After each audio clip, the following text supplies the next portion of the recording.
एक छोटी सी लड़की ने बस अपना हाथ अपने अपाहिज बड़े भाई की टांग पर रखा। उसी पल उसके भाई को फिर से महसूस होने लगा। फिर उस लड़की ने 2 हेल्थ वाले तावीज निकाले और भाई की जॉइंट्स पर रखे। उसने तुरंत एक मंत्र बोला। अगले ही मोमेंट उसका भाई जो 30 सालों से लकवाग्रस्त था अचानक खड़ा हो गया। तभी भाई को समझ आया कि जिससे वो अभी मिला है वो आम बच्ची नहीं है। असल में वो लड़की एक तांत्रिक गुरु की शिष्या थी। इतनी कम उम्र में ही उसने अपने गुरु की सारी पावर्स सीख ली थी। जहां वो उंगली रखती वहां लाइफ एनर्जी जोर से बहने लगती। ये देखकर उसका गुरु बहुत खुश हुआ। उसने उस लड़की से कहा कि उसके फैमिली में किसी पर बड़ी मुसीबत आने वाली है और सिर्फ वही उसे बचा सकती है। फिर गुरु ने उसे एक पोर्ट्रेट दिया और कहा कि इसी फोटो से वो अपने पापा को पहचानना। इसके बाद गुरु ने उसे 7 आरा वाली तलवार दी सेल्फ डिफेंस के लिए और एक बैग दिया जिसमें कई मैजिकल ट्रेजर्स थे। उसने कहा कि अगर कभी डेंजर आए तो इस बैग से कोई भी चीज निकालकर अपनी जान बचा लेना। गुरु ने फिर लड़की को एग्जैक्ट पुलिस स्टेशन पर पहुंचा दिया। वो लड़की अकेली और उदास थी। पुलिस ने उसके लिए एक बोल नूडल्स का बनाया। शॉकिंगली उसने वो नूडल्स सिर्फ 3 सेकंड्स में खा लिए। तभी पुलिस की इन्फो मिलने पर उसके पापा वहां जल्दी से पहुंच गए। उन्होंने देखा कि वो बच्ची बिल्कुल अपनी वाइफ की चाइल्डहुड जैसी दिखती है। तभी उन्हें समझ आ गया कि ये उनकी खोई हुई बेटी है। लेकिन लड़की थोड़ी कॉशियस थी। उसने गुरु द्वारा दी गई पोर्ट्रेट निकाली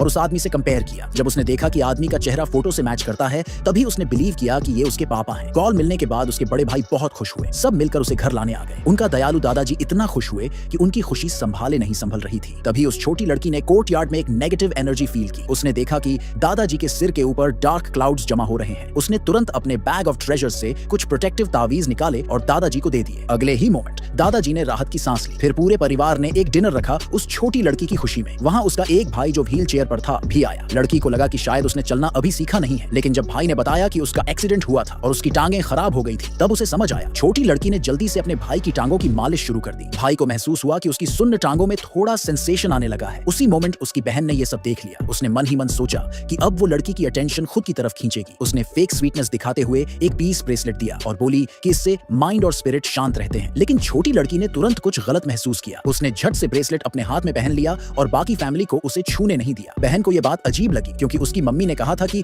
जो भी ये ब्रेसलेट पहनेगा उसे भूत प्रेत परेशान करेंगे, लेकिन उस लड़की पर कोई असर ही नहीं हुआ। तभी बहन की मम्मी सीढ़ियों से नीचे आई। छोटी लड़की ने उसकी शक्ल देखी और समझ गई कि ये औरत अच्छी नहीं है। उसे लगा कि कुछ गलत प्लान चल रहा है, लेकिन क्योंकि वो खुद बहुत स्ट्रांग थी उसने माँ बेटी की चालों को इग्नोर कर दिया और आराम से अपना खाना खाया। खाना खाकर जब वो उठी तो उसका बड़ा भाई उसके पास ही बैठा रहा। उसे डर था कि इतनी प्यारी बहन फिर से कहीं चली न जाए, लेकिन भाई अब भी हिल नहीं पा रहा था। लड़की ने उसे उठाने की कोशिश की पर वो हिला भी नहीं। तब लड़की ने डिसाइड किया कि पहले उसकी टांगों को ठीक करेगी। उसने अपना एक हेल्थ तावीज निकाला और भाई की टांगों पर रखा। फिर उसने एक मंत्र पढ़ा। अचानक उसके भाई को थोड़ी देर के लिए चलने की ताकत मिल गई, लेकिन जैसे ही वो खड़ा हुआ तुरंत गिर पड़ा। लड़की को शक हुआ कि ये घर में फैली नेगेटिव एनर्जी की वजह से है। उस रात वो भाई के साथ ही एक ही बेड पर सोई। जैसा उसने सोचा था वही हुआ। उस बुरी एनर्जी का सोर्स वही ब्रेसलेट निकला जो बहन ने दिया था। आवाज सुनते ही लड़की जाग गई और ब्रेसलेट को ध्यान से देखा। फिर गुस्से में बोली कि अब वो उस इंसान को ढूंढेगी जिसने उसके भाई को नुकसान पहुंचाया है।